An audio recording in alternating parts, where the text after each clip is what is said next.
I really don't want to spam this sub I posted today morning, but when I returned from office, my account was banned. This will be my last try to post this. My wife Jessica, 34, and I, 35, met her, have been married for 3 years, and we dated for 2 years before that, and we have 2-year-old daughter. Jessica has 2 sisters. The eldest one, 38F, is married to Jake, 40 years. A week ago, I came home from work early and wanted to scare Jessica. I tried to be sneaky, but somehow I slipped and accidentally hurt my back. Jessica came to my rescue. I went to the bedroom, and she went to the kitchen to get an ice pack. Her phone was by the bed, and a WhatsApp notification came from Jake saying, "You've got the best pair I've ever seen." I immediately knew what was happening. I unlocked the phone and saw that she had just sent some pics and video of her tots to Jake, and there were no previous chats before that. When Jessica came back to the room, I showed her the chat and asked, "How long?" I have known this woman for 10 years, and I have never seen her so mortified. Her eyes got teary, and she said, "Babe, I am sorry, but I can explain." So I said, "Go on." According to her, at the end of 2019, she was struggling with money, and Jake suggested he would help her out. He hinted that he would like to see her pics. I feel like I am writing a peen script at this point. So she did send him pics, and it continued over the years. She swears there was nothing emotional or physical involved. It was purely transactional. I didn't believe any of it, but she showed me on Venmo that MF paid her $300 yesterday.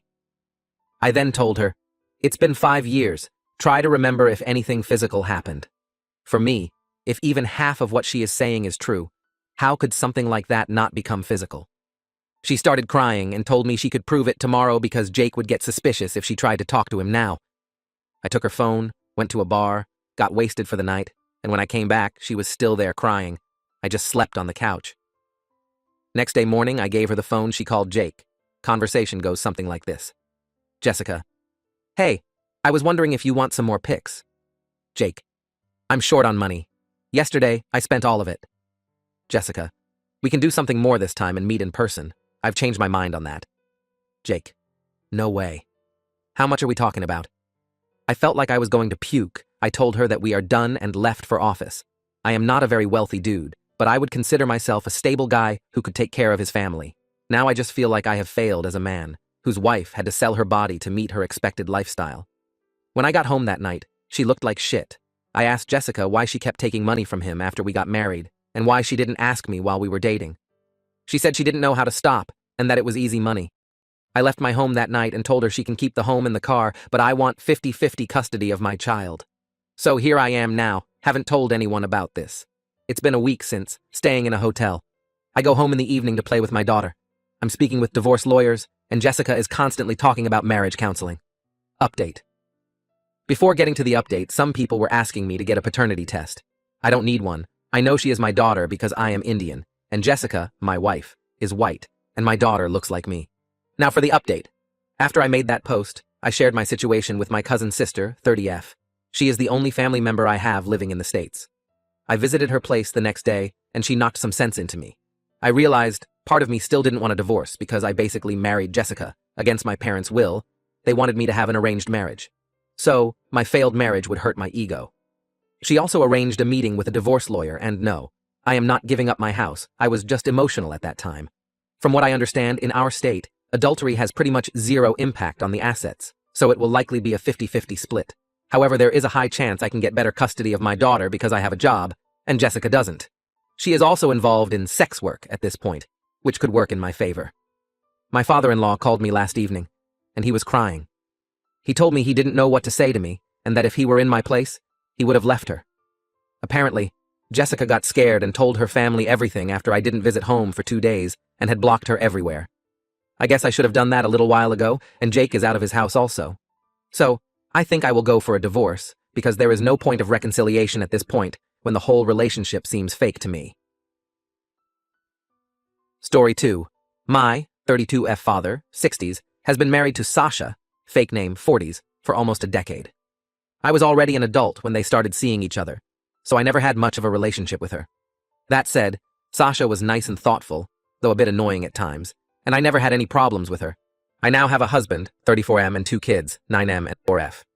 Sasha is very fond of my children, especially my daughter. That became very suffocating pretty quickly, so we started setting some boundaries. She never overstepped them. In January, my father and Sasha decided to go on a trip to Disney World and invited us to join them. We decided to go to celebrate our son's 9th birthday. I quickly regretted coming along. Sasha spent the entire trip fussing over my daughter in ways that overstepped almost every boundary we'd set. Examples include, Sasha bought a mini ears tiara. She wanted me to buy my daughter an identical one so they could match. My daughter didn't like the tiara, so I bought her a Donald Duck hat instead. Sasha got her the tiara anyway and was upset that she didn't want to wear it. My father and Sasha went shopping in between parks. I told them not to buy my kids anything as we still had shopping to do and didn't want to risk making our bags too heavy. Still, Sasha returned with 5 bags of clothing for my daughter and 2 for my son, saying she couldn't resist it. My daughter wanted a Belle costume to wear at the parks, as that's her favorite princess. Sasha tried to convince us to get her an Ariel costume instead, because that's her favorite. I explained that we never watched The Little Mermaid at home because my daughter is scared of Ursula. Sasha insisted on taking dozens of pictures with my daughter in front of the castle at Magic Kingdom. She also took some with my son, but not nearly as many. She tried to convince us to take our daughter to Bibbidi Bobbidi Boutique. We refused because the prices are crazy, and we'd already bought her the Belle costume. She offered to pay, but we held our ground. I later found out Sasha tried to make a reservation anyway, but there was no availability. When we took our daughter to Slinky Dog Dash, her first roller coaster, Sasha tried to sit next to her. My daughter wanted to sit with me, so we switched. She tried to do the same thing in other attractions. At the Muppets Theater, she tried to get my daughter to sit in her lap. Sasha also tried to pick her up while we met some of the characters.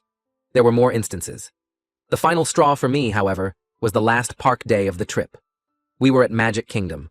My husband suffered a minor injury, and I had to take him to the first aid station. The kids wanted to go to the Peter Pan ride, so my dad and Sasha offered to take them in the meantime. However, according to my father, the line was too long. So instead, Sasha suggested the Little Mermaid ride, assuring my kids Ursula wasn't on it. Actually, there's a pretty big Ursula animatronic there. My daughter was still sobbing and hugging her brother when we reunited.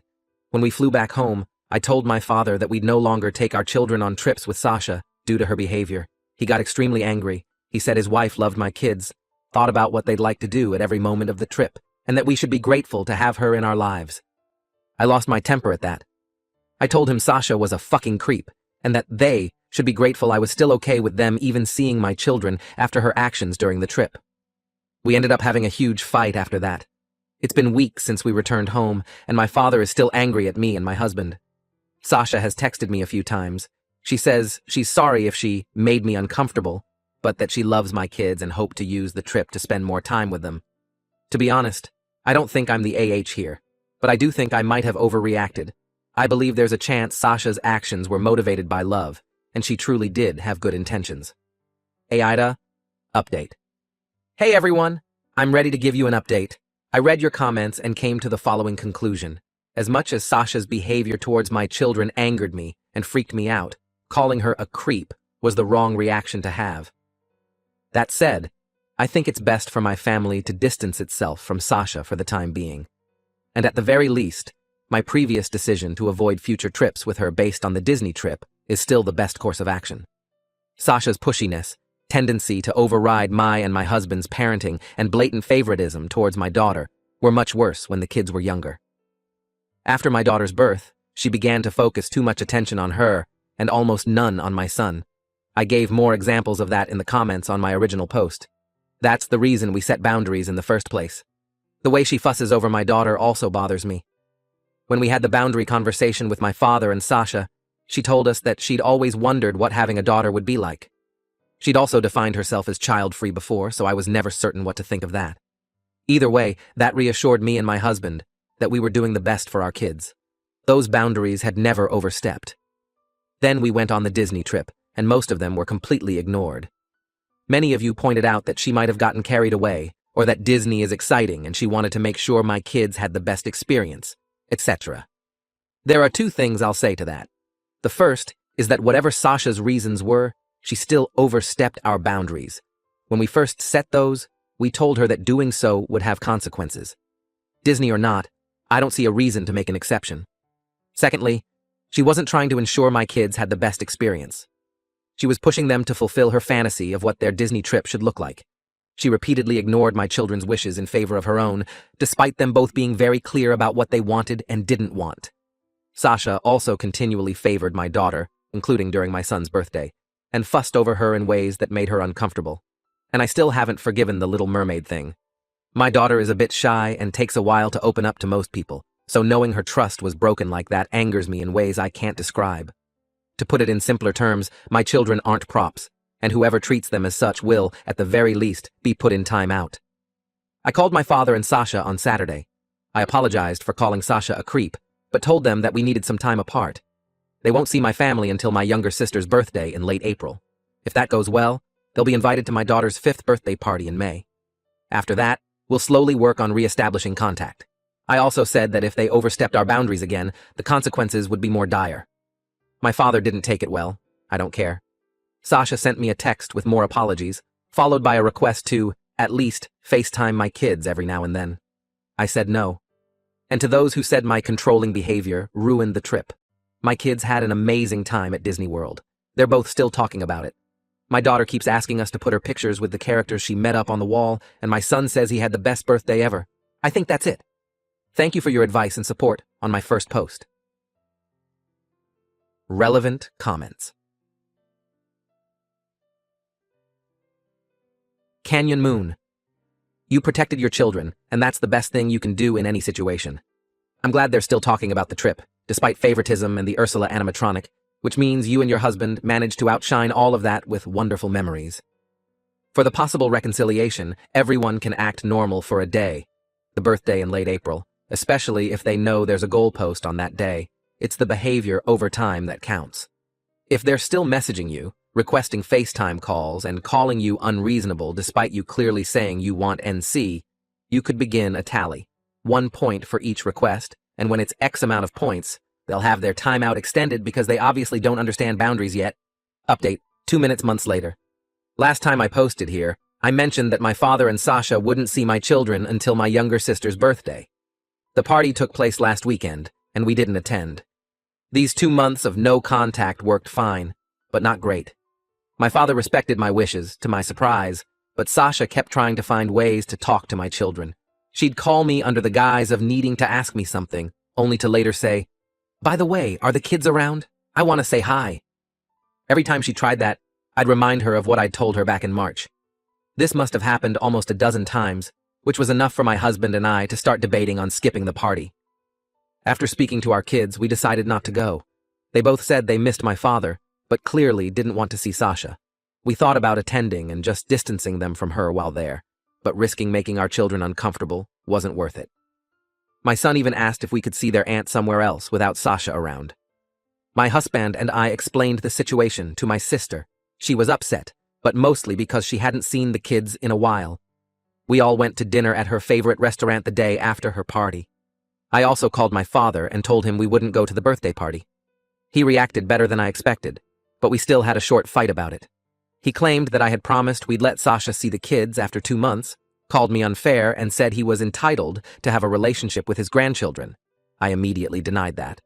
Though I tried to sugarcoat it at first, I eventually gave him the truth. My kids don't want to see his wife, and I won't force them to. My father and I had a long talk. I told him how much Sasha's actions at the Disney trip upset my children, as well as how uncomfortable me and my husband felt. I admitted I don't trust his wife at all, and I don't think I ever truly will. He said that while he still thought I was overreacting, he understood I wanted to protect my kids. My dad also told me about how these 2 months of NC were for them. Apparently, Sasha started talking about my kids, mostly my daughter, a lot more than usual. She'd mention things and places she thought they would like. My father was aware of one of the times she called me, but thought it was a one-time thing. She wanted to give my daughter a gift at my sister's birthday party. He said he didn't know why. At one point, she told him she wanted to plan another family vacation with the kids, even though I told them they're not traveling with Sasha anymore. Learning all of that just made me more certain that I can't trust this woman around my children. For now, I intend to remain LC with my father and NC with Sasha. My daughter told me she wanted her grandpa at her birthday party a few weeks from now, so I told him that he was invited, but Sasha wasn't. He agreed. To be honest, I don't trust my father after all of this. I'm allowing him to come because that party will take place at my home, which is easier for me to control. If he tries to bring Sasha, they'll both be kicked out, and it will take a long time for me to consider letting him near my kids again. My father hasn't told me how his wife is reacting to this. My sister told me that during her party, Sasha asked her to tell me she wanted to talk. I'm not reaching out to her, nor do I plan to respond if she attempts to contact me. Both me and my husband have blocked her. My children are doing great. They still talk about how much fun they had at Disney. My daughter's been saving money, putting coins in her piggy bank, for us to go back. On a completely different note, I'm pregnant again. This was completely unplanned. I always said I wanted 2 kids at most, and the third would have to be a huge accident. But my husband and I are ecstatic. I'm still in the first trimester, so not a lot of people know. We're brainstorming ways to tell our kids. Overall, I'm happy with my life right now. And as much as I wish this Sasha situation had never happened, I feel like a better parent after dealing with it. I have never been more confident in my abilities to protect my children than I am now. I don't think I'll update again anytime soon. Once again, thank you for all the support you've given me. I wish you the best.